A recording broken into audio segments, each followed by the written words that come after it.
Welcome back to another edition of the Gabagools Podcast. I'm your host, Jeff. With me today for episode 84, the man, the myth, the legend, Dan. How we feeling? Nice intro. Love the man, myth, and legend. That is uh, that is definitely me to a T. Thank you for that. 84.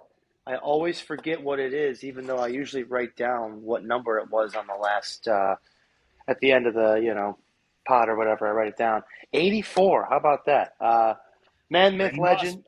Myself, I'm doing well. Doing well today. I was thinking about going in and working today. They offered double time today for Oh, people.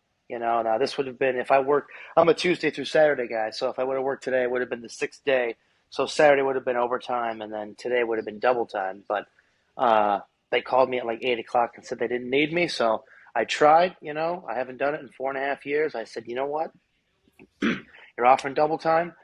This version right here, this guy, I might even do it for double time. Put my name on, I put my name down, and they said, you know what, we don't even need you.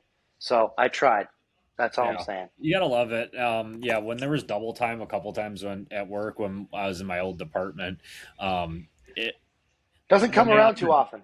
it never did. And then they were that desperate where they were like, "Yeah, we'll give double time and we'll get you like a hotel room to stay down here." Because like it was just, Huh. I think it was bad weather too, if I remember back. But Oh, yeah, yep, very rare yeah, and in between. But hey, how about that? How about that Super Bowl, huh? Broadway yeah, Sam Darnold got the job done. Did enough the entire playoffs. Granted, he only had to play what 3 games.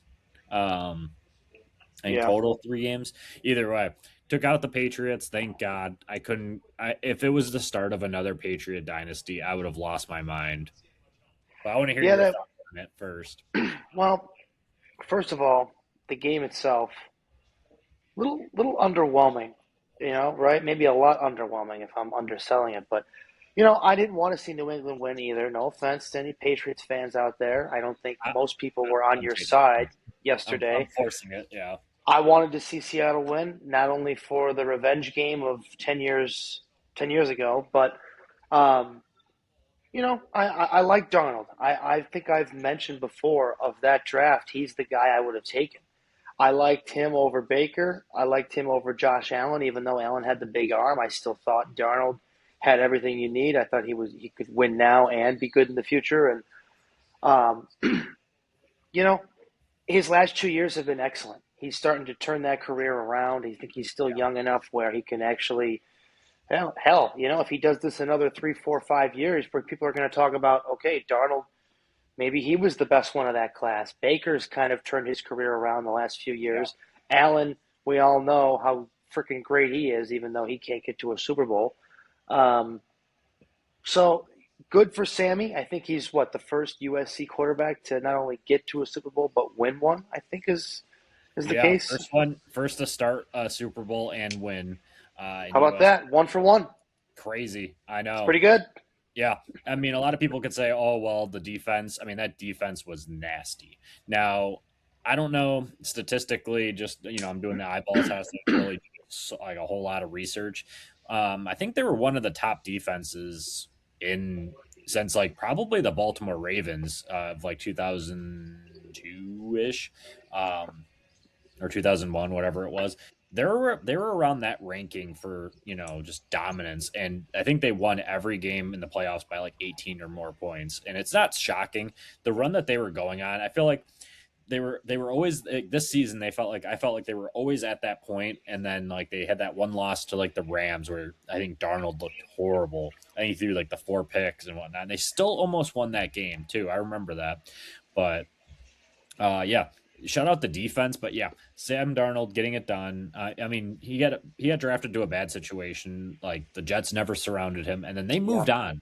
They had the early yeah, pick, and they could have built around him. But that's the thing with the GMs and the new coaches. As soon as they clear house, they're like, "Yep, we want our own guy in here. We don't want to deal with you." And it's kind of funny how that works, but egg on the Jets' head. But I'm not bitter about it. I'm happy. Also, being a USC fan, that was just like music to my ears watching him just do enough to get it done. He looked good. He was getting the ball out quick. Patriots couldn't get to him. That was awesome. and he didn't turn the ball over. No, no, I don't. I think they said that. Speaking of turnovers, I don't think he turned it over once the entire postseason. It might have been 3 games, but I don't think he turned it over once. And that was, I think, the only thing for Seattle. It's like we know, okay, we think we know just how good the defense is, but we're going to see in the next few weeks in the playoffs how good Seattle's defense really is. All right, we saw it, and I mean, God, it was tough. New England couldn't do anything. They didn't score, I think, until the fourth quarter. And even in the fourth quarter, Seattle still outscored them 17-3. So even if this game was only one quarter and we took the fourth quarter, Seattle still wins this game. They scored in every quarter. Um, they were up, I think, what was it, 19-0 at one point after Yeah. they finally got in the end zone. This was a non-competitive game from the start, Oh and yeah. how many times have we said that about the Patriots in a playoff game, let alone the Super Bowl? Probably never. So, Almost never, and it's kind of funny because I guess Brady never threw a first quarter touchdown pass in the Super Bowl, and that like continued on up until like then I think the Patriots because they obviously didn't score until like the fourth. That was like a first too, like that they didn't score in the first half either. That I think it speaks wonders of just how good the Seattle's defense was.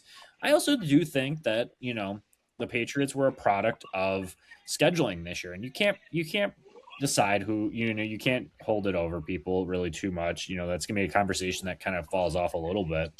But I mean, I think Drake May got exposed. That offensive line got exposed. Will Campbell kind of looked like a deer in headlights last night. That was a big thing because the Wallace dude all over him. Like it was this constant pressure. Another USC Trojan, and then he got that what was it, interception or pick for or strip sack, whatever it was for the touchdown in that third quarter. And that's when I was like, yeah, or fourth quarter, and then it was done after that, just because they were oh, it just was done before that, but yeah, that was like the 10th nail in the coffin. yeah, and then they did. He did make. Drake May. You got to tip your cap to him. I know a lot of people were saying that he's the best QB in this class now, just because he, made the Super Bowl, was in the MVP voting. But it was like, okay, I think you have to by default put someone in MVP voting if they're in the, top. I mean, he was like completion percentage. Yeah, he was like leading the NFL and whatnot, but like he didn't deserve it over Stafford. And I said that probably week 9. I was like, yeah, I think Stafford's got this one pretty locked up. But happy with the result. Shout out Kenneth Walker, man. What a Yeah. postseason run that guy went on. Like he had 135 last night. Unfortunately, didn't get a touchdown. Didn't need it. He still won the MVP, and he was dominant for pretty much the back end of that this season. Like I feel like after the San Francisco game where he rushed for 97, then it was like, okay, put up 116 and 3 touchdowns against Seattle, and then divisional round against the Rams, put up 62 and 1, and then obviously last night just kind of shoved it to the Patriots. And 27 carries too. So this Workhorse. wasn't just, I mean, they were feeding him all game. They said we're not gonna stray away from that, and um, he really kind of was the MVP of this game. I mean, you're not going to give it to a kicker, Nope. Jason Myers, but you know he was what 5 for 5 or something last night. I mean, he was probably He the biggest reason you guys won the game. But you know, Walker's a stud, and everyone's known it. The last couple of years they've had my guy Charbonnet up there with them, and that duo is one of the tops in the league, and you've seen why because Charbonnet's been coming on the yeah, last year, and we all know how good Walker is when healthy.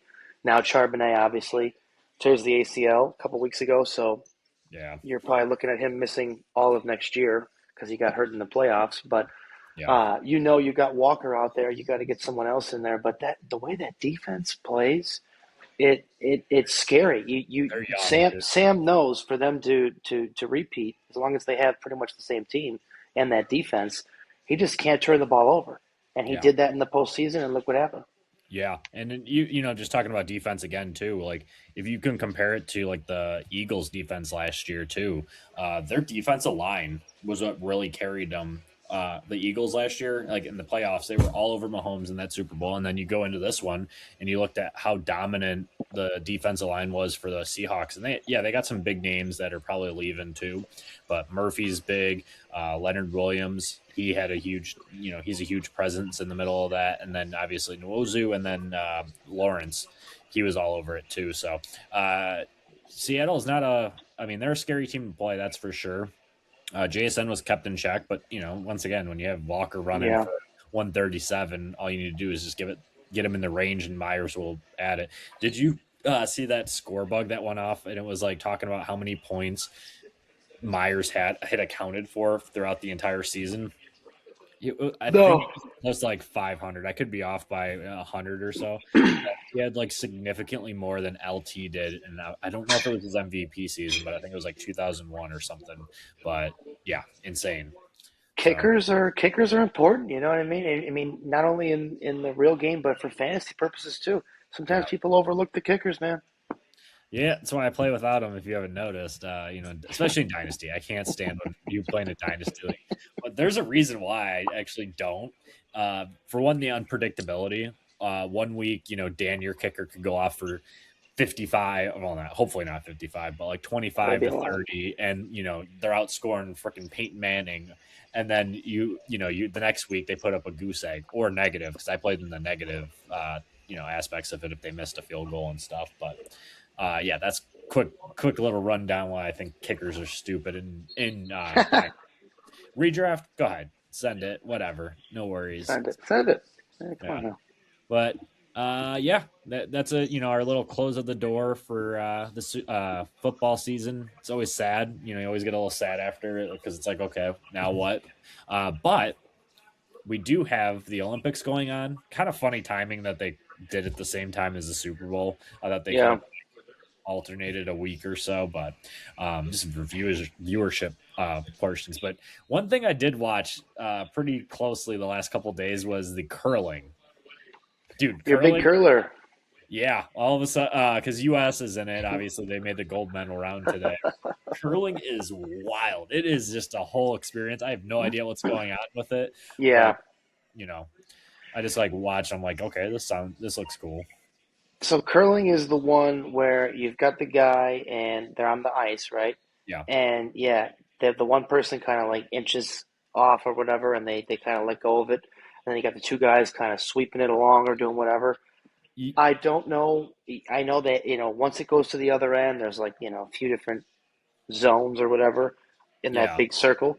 I don't know, I would assume the most in there wins, right? Or you get a point or some sort of points. I think so. I don't know like the dots and stuff, but I know like it gets to a certain point, yeah, and then like you try to like knock the person's like blocks out or whatever the hell they are.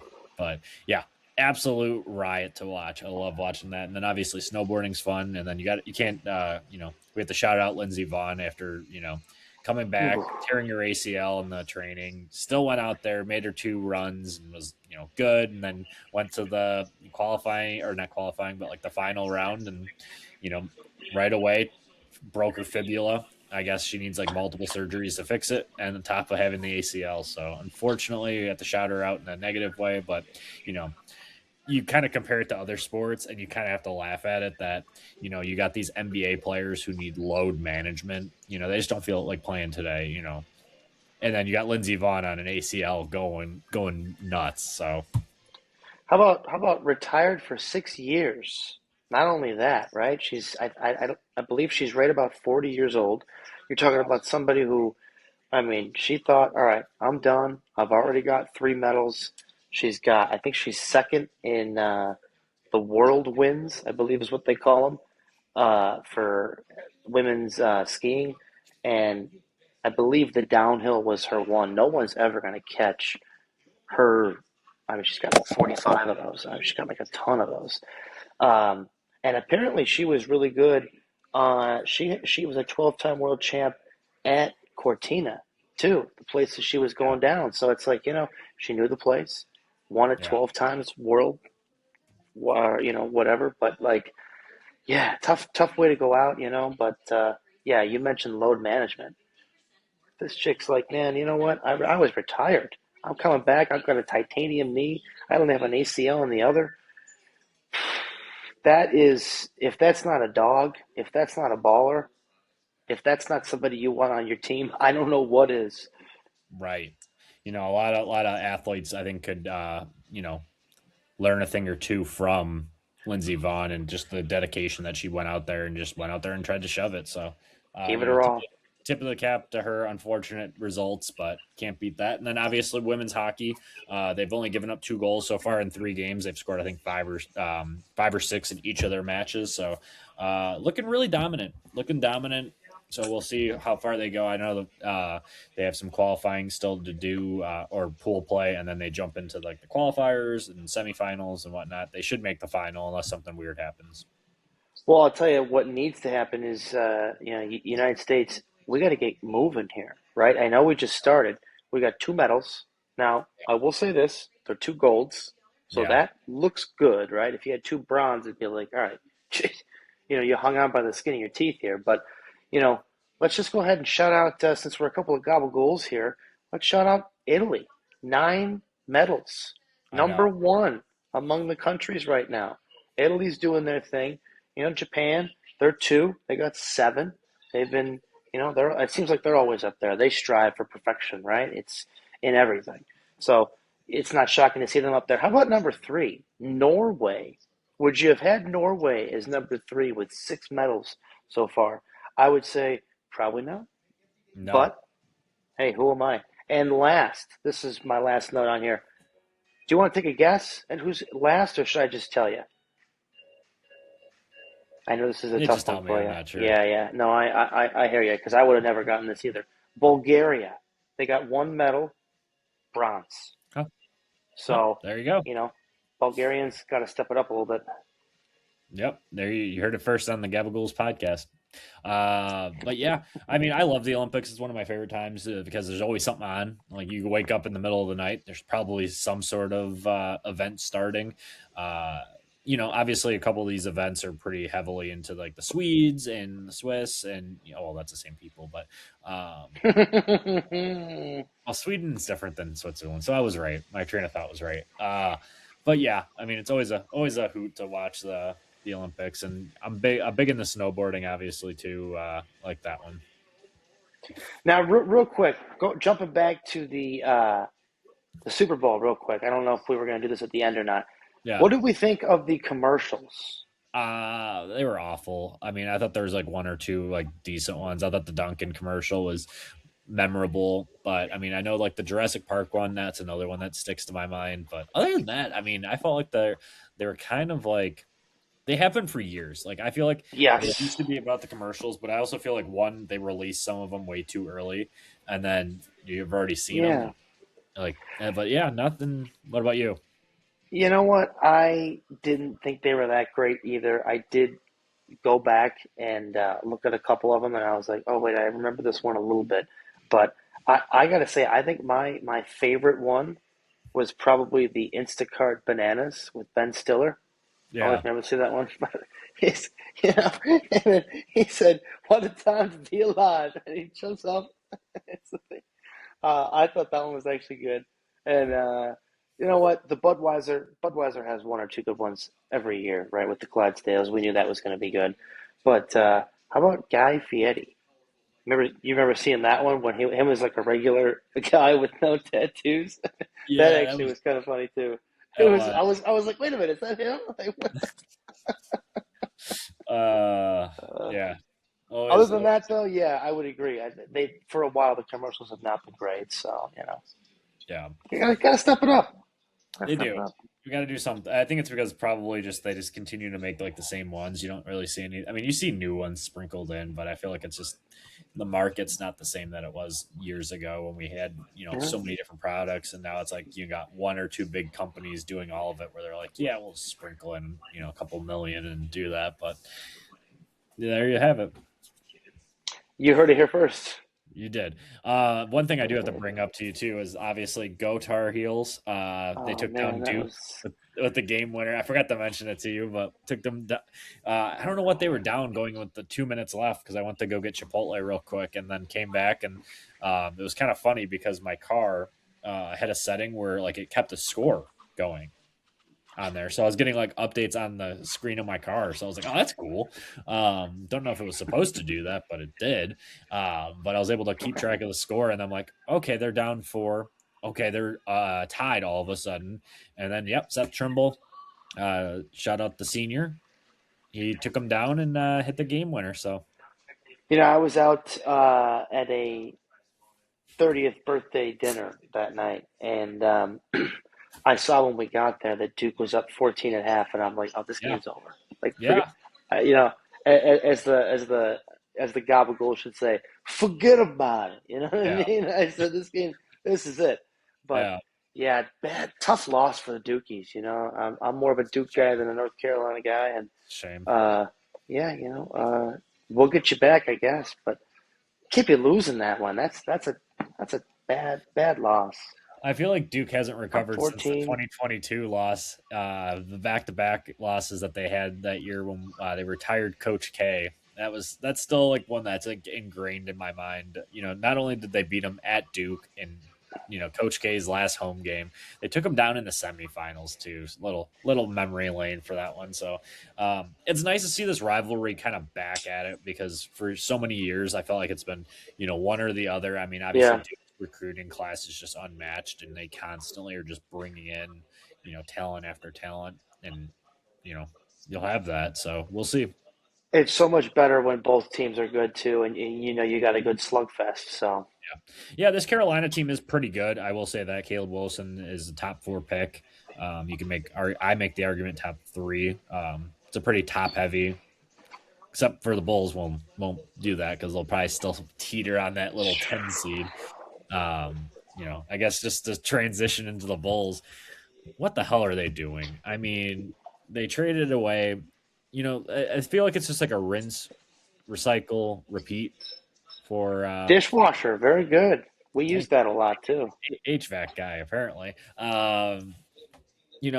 It's just you watch them do this year after year now since the Derrick Rose era, where they get these talented players, they don't pay them extended time, they don't build around them, they kind of just stay pat. They don't buy at the deadline, they don't rebuild at the deadline, and then when they do rebuild, they sell them past their prime. They did that with DeRozan, they did that with Levine, where you almost had to give away extra stuff just to get rid of them. And then you pick up 1,000 second round picks. You got rid of Vooch. I'd argue it was 2 years too late for him. He should have been moved a long time ago. I liked Vooch as a player, but he just didn't fit the mold. Kobe White, once again, you had 1,000 guards on your team. The problem Yes, with that is they traded and they would get more guards. That was like the I funny part. know, right? So like they traded for Mike Conley Jr. too, just as a part of another trade, and they packaged him up with Kobe White, and they got 3 second round picks from Charlotte that was kind of mixed. It's a mixed bag um, over the next like couple years, and they got Colin Sexton, another guard, and then Osamain Dieng, which I don't even think he's actually on. I don't even think he's going to report to the Bulls. I think he might have gotten moved too. But yeah, you got rid of Kobe White. That one sucks because I was a fan of him.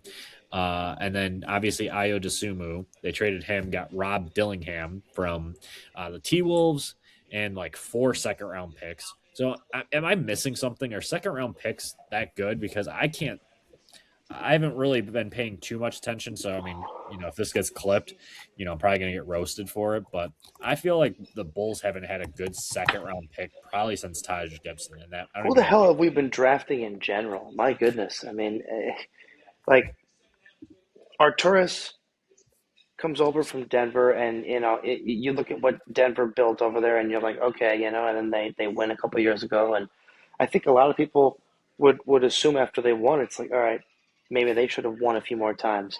Still won, still have had some really good teams, drafted some really good players, made some good trades.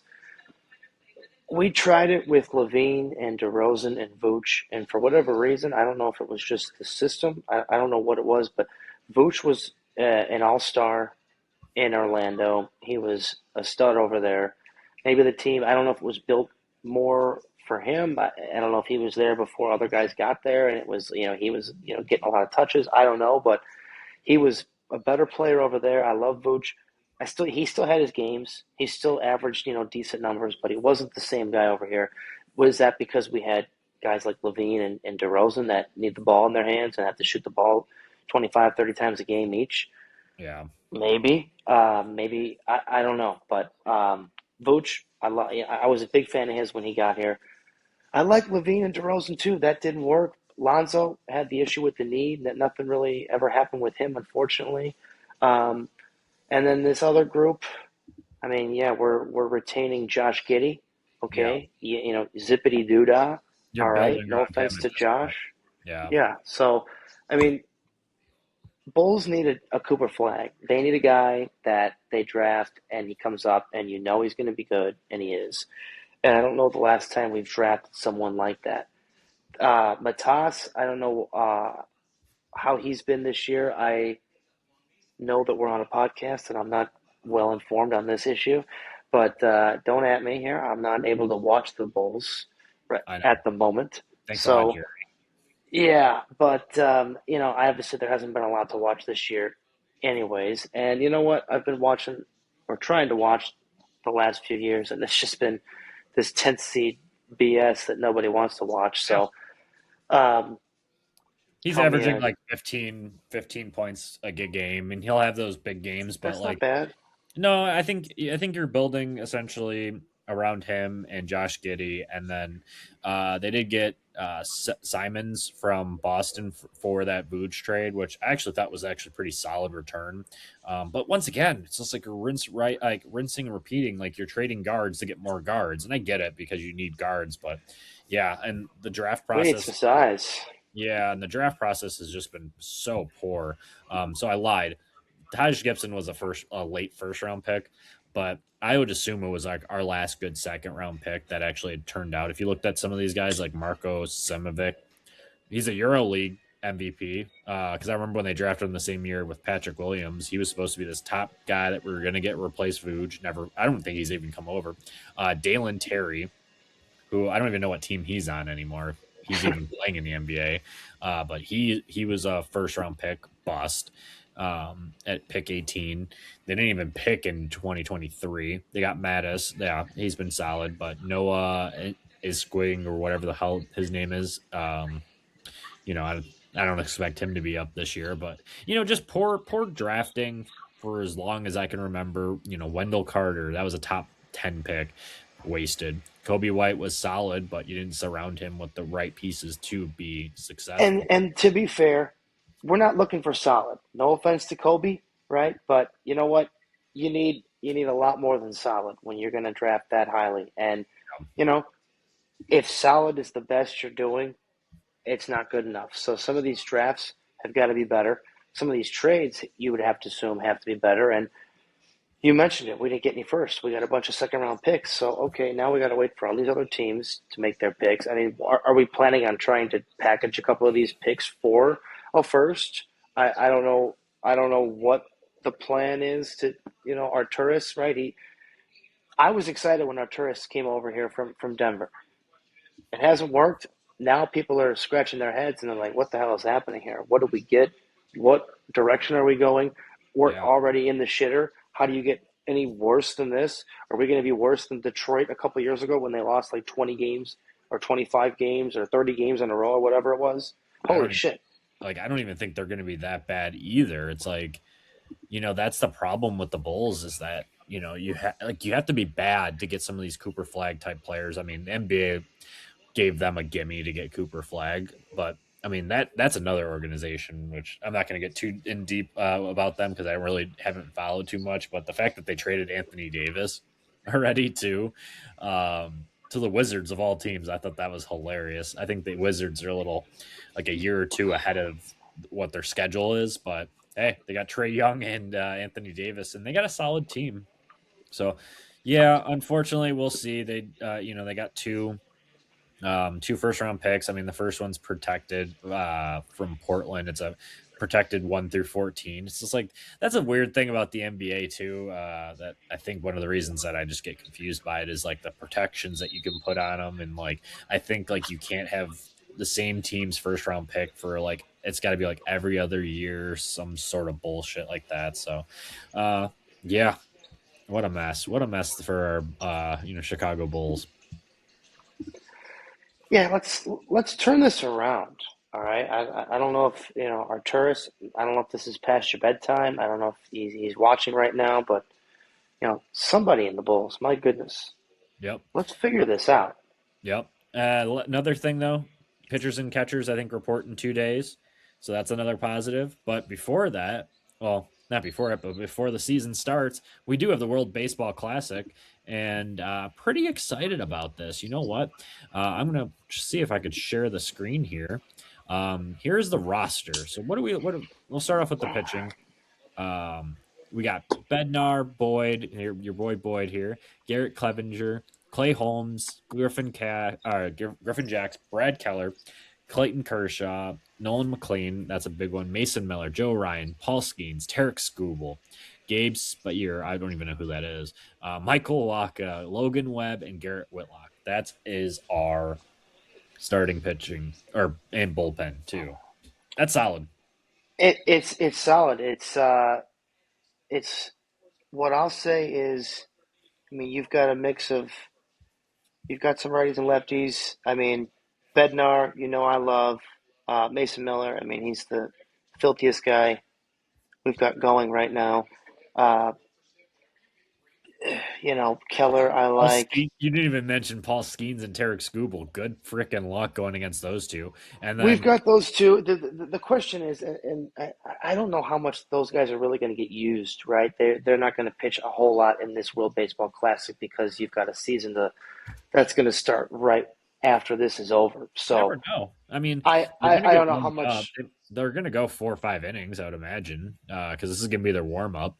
Maybe three innings. But I mean, still, you got you Paul you've Skeens got and Skubal, you've and then got a you got ton. Logan Webb mixed in there, and then you I got was just Joe going to Ryan. say, yep, Like, Joe Ryan. That's the one guy the Cubs should have went out to get. I know they were probably asking for the King's ransom.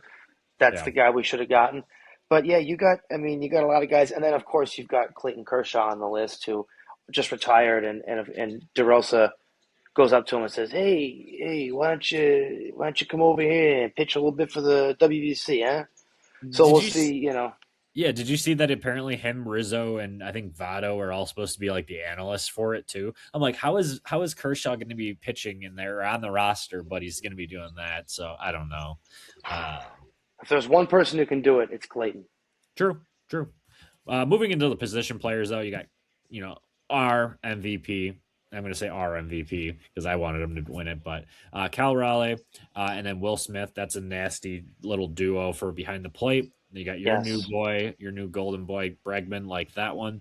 Ernie Clement, that's a sneaky ad right there with Ernie Clement because he came up with so many big hits this year for the Blue Jays, especially through the postseason. Love Hmm. that. Goldschmidt, kind of surprising. I think he'll be on the bench because you got Bryce Harper, Gunnar Henderson, Bryce Turang, and then Bobby Witt Jr. That's a well-rounded infield. Kind of shocking. I guess I really didn't have anyone else that I would put off the rip. I don't have anyone.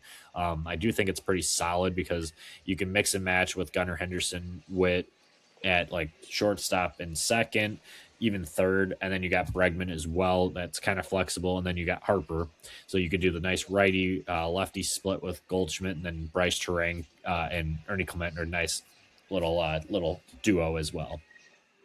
Yeah. No. I mean, you got a lot of good. Yeah, couple of young guys, couple of vets like Harper. You mentioned Goldschmidt. He just came back and signed another 1 year deal, I think, with the Yankees. He's still Yep. hanging around in there. So yeah, that looks great. And then look at the outfield. Outfield's fun. That's a fat like outside of Judge. That's a fast outfield. I don't know if Buxton steals many bases anymore because I know that was like what he came up to do. On top of just being a well five-tool player, but Buxton, Carroll, PCA, and then Judge. Good luck. If Yeah. PCA does anything that he did previously, that's a solid lineup. Got a couple lefties in there, and then Judge. I think they'll probably slot him probably ninth because that's just a solid place to put him. That's PC I'm talking about. Just because you don't have, you're not going to put him above Judge. You're not going to put him above Carroll, I don't think yet. Uh, and then you got Kyle Schwarber as well. You got the home run machine. So good luck pitching to Judge and Schwarber, and then on top of Yeah, that, go through Bobby Witt now, and then you still got to go through Harper and Bregman. Like, that's nasty. That's a nasty roster. If they don't win, I was just gonna say, like, this has to be. I hope there isn't a ton of pressure on D Row and everyone and all the players to go out there and win. But I mean, this roster looks very, very ready to win. So yeah. should I be mean, interesting. yeah, like Puerto Rico doesn't really scare me with their pitching staff. I'm just gonna whip through these. Just like, I mean, they got Arenado, but like I just felt like Puerto Rico was like one of those teams, and I know they don't have Lindor, and a couple of the other guys couldn't get their insurances to be able to play. So I know some of these guys are, um, not able to compete. So that's gonna suck. But like Dominican Republic, I feel like that's another team. Where are you? That's actually super solid. I mean, Sandy Alcantara's really good for their Oh pitching yeah. staff, but I mean, he can't pitch every single game. But Austin Wells and then Augustin Ramirez, he's solid. And hmm look at that infield. That's an infield's nasty too. You got Caminero, Junior Vladdy, and Vladdy, Perdomo, Machado and Marte. Holy even Jeremy cow! Pena. And then you go to the outfield: Cruz, Rodriguez, Soto, Tatis. Good luck, good freaking luck. And then they're coached by Pujols. I thought that was kind of funny. Jeez Louise, go back to their outfield real quick. So you've got Tatis, J Rod, and O'Neill and then Soto. yeah,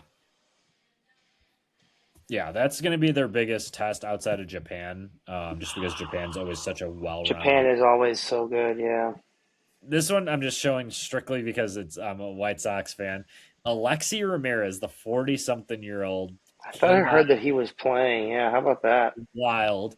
All right, Alexei, Alexei, yeah, yes. Shit. it's great. Venezuela, I think they have Acuna. Yeah, Acuna's playing. I don't know. I don't know if his brother's playing, but they should be Glaber, kind of solid. Eugenio, Luis Ariz, Salvi. Both, I Yeah. think both Wilson and William are both Oh, playing as well. oh yeah. And then who else we got left? Let's go look at Japan real quick. Japan, obviously, they did say Otani's not pitching. They don't need him to because you got Yamamoto. I'm trying to think of anyone else off the top of my head that's like really solid from there, but um, just going through the roster, they're just a solid team. They know how to play together. I mean, my guy in here, Murakami's playing Okanamo. He looks good. I'm anxious to see this Murakami play a little bit because I think he hit a homer in the last WBC, or He did. He hit one, yeah, off of Zach Gallen, I think. And then they got Seiya, oh, they got Yoshida. Seiya. Yep, and then obviously Otani's out there too. So should be a fun one. I'm a big fan of the World Baseball Classic too. I actually like when they're that's another one when it's like super late or super early in the morning. And you could just put it on and you got just because like the atmosphere because you go to these other like countries and you watch them, they're all banging their drums or doing like crazy like little things during like chants during the game. It's hmm electric. Especially at like 4 in the morning, you just turn it on and you're watching like Netherlands versus Japan for some reason. It's electric. Yeah. That's one thing I really haven't paid attention to a ton is the WBC, and I am really excited this year to, for the first time, really try to get into it. So, um, yeah, I mean, I love the roster. I love a lot of the other players that are playing for the other countries. So, I think it's going to be a lot of fun, and I think the USA has a really good chance to win this year. So, Yeah, I'm hopefully excited. they should. If not, it's a letdown. So, any closing comments? Yeah, 84, Randy 84. Most memorable Randy Moss moment when he scores a touchdown in Green Bay. I think it was Green Bay, and he acted like he was pulling down his pants. You remember that? You might have been a little bit too young for that one to remember. And is there a reference where I'm too young? I'll take it. I mean, you're only like 2 or 3 years younger than me, but still. Yeah, well, I'll take it. Yeah. All right. Yeah. 84. We mossed it.